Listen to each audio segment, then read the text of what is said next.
Pour soutenir la chaîne, buy me a coffee. Merci.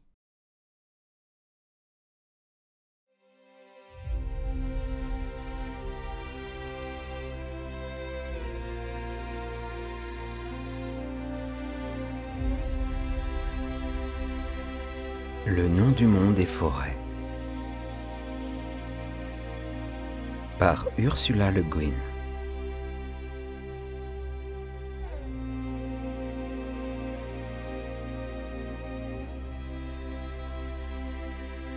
Chapitre 8.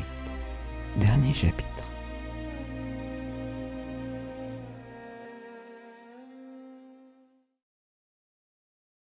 Selver n'avait pas vu Lyubov depuis longtemps. Ce rêve l'avait accompagné jusqu'à Richwell, l'avait accompagné la dernière fois qu'il avait parlé à Davidson. Après quoi, il avait disparu, peut-être pour dormir à présent dans la tombe de Lyubov à Eschsen, car Selver ne l'avait jamais fait dans la ville de Brother, où il vivait désormais. Mais quand le grand vaisseau fit son retour, et que Selver se rendit à Eschsen, Lyubov les retrouva. Il était silencieux et diaphane, très triste, au point de réveiller en Selver le vieux chagrin qui l'avait rongé. L'ethnologue demeura avec lui, une ombre dans son esprit, même lorsqu'il rencontra les humains du vaisseau. C'étaient des gens de pouvoir, très différents de tous les humains que le Créate avait pu croiser, à part son ami, mais bien plus fort que Lyubov l'avait été. Sa maîtrise du parler humain s'était rouillée, aussi se contenta-t-il surtout, dans un premier temps, de les laisser s'exprimer. Lorsqu'il se fut fait une idée suffisamment précise du statut de ses interlocuteurs, il leur tendit la lourde boîte qu'il avait apportée de Brother. « À l'intérieur se trouve le travail de Lyubov, dit-il, en cherchant un peu ses mots. Il savait sur nous davantage de choses que les autres. Il avait appris ma langue, ainsi que le langage des hommes. Nous avons tout mis par écrit. Il comprenait plus ou moins comment nous vivons et rêvons, pas les autres. Je vous donnerai ce travail si vous acceptez de l'emmener là où il le désirait. » Le grand humain à la peau blanche, le Pénon, en parut heureux.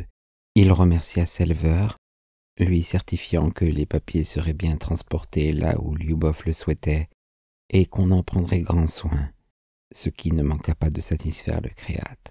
Sauf qu'il avait trouvé pénible de prononcer à voix haute le nom de son ami, car le visage de Lyubov demeurait cruellement triste quand il le regardait dans son esprit. Il recula de quelques pas pour balayer les humains du regard. Dong, Gus et les autres hommes d'Eschsen étaient là, en compagnie des 5 individus descendus du vaisseau. Les nouveaux venus lui semblaient propres, aussi lisses que du fer poli. Les anciens avaient laissé pousser leurs poils sur leur visage, si bien qu'ils ressemblaient un peu à d'énormes Zatchéens à fourrure noire. Ils portaient toujours des vêtements, mais c'étaient de vieux habits pas très bien nettoyés.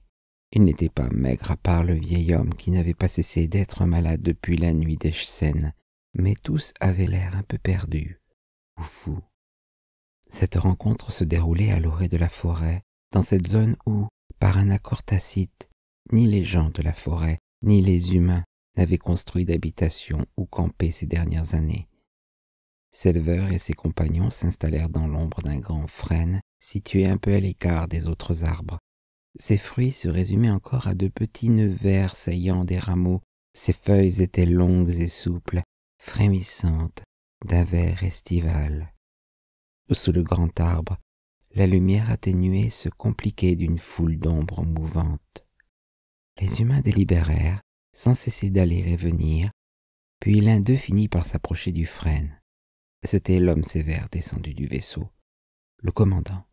Il s'accroupit sur les talons devant Selver, sans demander la permission, mais sans montrer la moindre intention d'être impoli. Il demanda : « Pouvons-nous parler un peu ? » ?»« Certainement. » »« Vous savez que nous allons ramener tous les terriens avec nous. Nous avons fait venir un second vaisseau pour les transporter. Votre monde ne servira plus de colonie. » »« C'est le message que j'ai entendu à Brother à votre arrivée il y a 3 jours. » »« Je voulais m'assurer que vous compreniez bien qu'il s'agit là d'un accord permanent. Nous ne reviendrons pas. Votre monde a été mis au banc de la Ligue. Et voilà ce que cela signifie pour vous. Je peux vous promettre que personne ne viendra ici couper vos arbres ou prendre vos terres tant que la Ligue perdurera. Aucun de vous ne reviendra jamais, dit Silver. Affirmation ou question? Pas avant 5 générations. Personne. Ensuite, quelques hommes, 10 ou 20, pas plus de 20, viendront peut-être discuter avec votre peuple et étudier votre monde, tout comme certains des hommes le faisaient ici. Elle est scientifique. L'espée, répliqua Silver. Il réfléchit un instant. Votre peuple, il est du genre à prendre des décisions sur un coup de tête. Et là encore, c'était à mi-chemin entre l'affirmation et l'interrogation. Que voulez-vous dire par là? Le commandant semblait circonspect. Eh bien, vous dites qu'aucun de vous ne doit couper les arbres d'Hachi, et vous arrêtez tous. Et pourtant vous occupez de nombreux endroits. Parmi nous, si une chef de Karash donnait un ordre, il ne serait pas suivi par les habitants du village voisin, et certainement pas sur le champ par tous les peuples du monde. Non, parce que vous n'avez pas un seul gouvernement qui surplombe tout le reste. Nous, en revanche, nous en avons un, maintenant, et je vous assure que ces ordres sont exécutés, par nous tous et sur le champ. Mais à propos, il semblerait, d'après ce que nous ont raconté les colons, que lorsque vous donniez un ordre, Silver, tout le monde vous obéissait aussitôt, sur chaque île. Comment y parveniez-vous? J'étais un dieu à ce moment-là, répondit un Silver impassible. Après le départ du commandant, l'individu blanc longiligne se rapprocha d'un pas tranquille et demanda s'il pouvait s'asseoir à l'ombre du frêne. Celui-ci avait du tact et une grande intelligence. Silver se sentait mal à l'aise en sa compagnie. Tout comme Lyubov, celui-là se montrerait aimable et il comprendrait, et serait pourtant lui-même au-delà de toute compréhension, car les plus gentils d'entre eux s'avéraient aussi hors d'atteinte, aussi insaisissables que les plus cruels, ce qui expliquait pourquoi la présence de Lyubov dans son esprit demeurait pénible, alors que les rêves dans lesquels il voyait et touchait Thélé, son épouse défunte, étaient précieux et particulièrement paisibles. « La fois où je suis venu ici, dit le Pennon, j'ai rencontré cet homme, Raj Lyubov. Je n'ai guère eu l'occasion de discuter avec lui, mais je me souviens de ce qu'il disait. Et depuis lors, j'ai eu le temps de lire quelques-unes des études qu'il a réalisées sur votre peuple.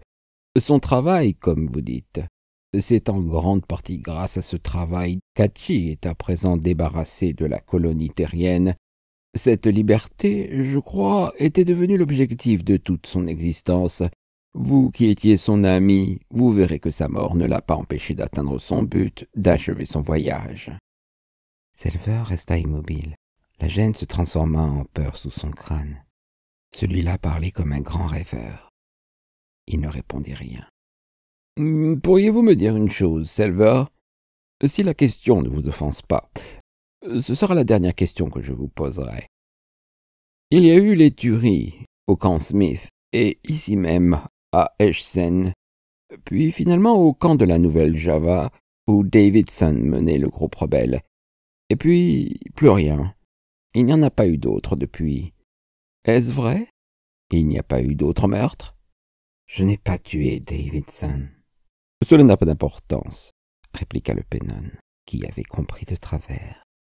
Silver voulait dire que Davidson n'était pas mort, et non pas, comme l'avait cru l'humain, qu'il avait été tué par quelqu'un d'autre.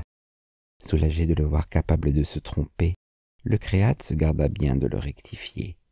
« Et donc, il n'y a pas eu d'autres meurtres? »« Aucun. Ils vous le confirmeront, » répondit Silver en désignant le colonel et Gauze d'un signe de tête. « Je veux dire, parmi votre propre peuple, des Hatchéens tuant d'autres Hatchéens. » Silver demeura silencieux. Il releva les yeux vers le Pennon, vers ce visage étrange aussi blanc que le masque de l'esprit du frêne, qui se modifia en croisant son regard. « Parfois un dieu apparaît, » dit le créate. « Il apporte une nouvelle manière d'accomplir une chose, ou une nouvelle chose à faire, une nouvelle façon de chanter, ou une nouvelle sorte de mort. Il l'apporte en traversant le pont qui relie le temps du rêve et celui du monde, et quand il a fait cela, c'est fait. On ne peut pas prendre des choses qui existent dans le monde et essayer de les remettre dans le rêve, de les retenir à l'intérieur du rêve avec des murs et des prétextes. C'est de la folie. Ce qui existe, existe. Il serait inutile, désormais, de prétendre que nous ne savons pas comment nous entretuer. Le Pennon posa sa longue main sur celle de Selver si vite et avec une telle douceur que Selver accepta le contact, comme si ses doigts n'appartenaient pas à un étranger. Les ombres vert dorées des feuilles du frêne frissonnaient au-dessus d'eux. « Mais vous n'avez pas à vous chercher des raisons de vous entretuer. Le meurtre n'est pas une raison, » dit le Pennon, le visage aussi triste, aussi inquiet que celui de Lyubov. « Nous allons partir. D'ici 2 jours, nous serons partis. Tous, pour toujours, et les forêts d'Atchi retrouveront leur état originel. » Lyubov sortit alors des ombres de l'esprit de Selver et dit « Je serai là. »« Lyubov sera là, » répéta Selver. « Et Davidson aussi, tous les deux. Après ma mort, mon peuple redeviendra peut-être ce qu'il était avant ma naissance et avant votre arrivée, mais j'en doute fort. »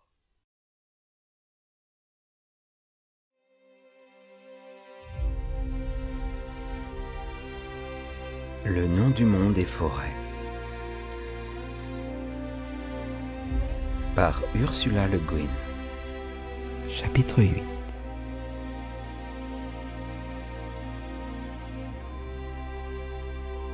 Merci d'avoir écouté cette histoire. N'oubliez pas de liker, de commenter pour me remercier ou éventuellement me payer un café. Le lien est dans la description. Je vous souhaite le meilleur des retours sur Terre. À bientôt.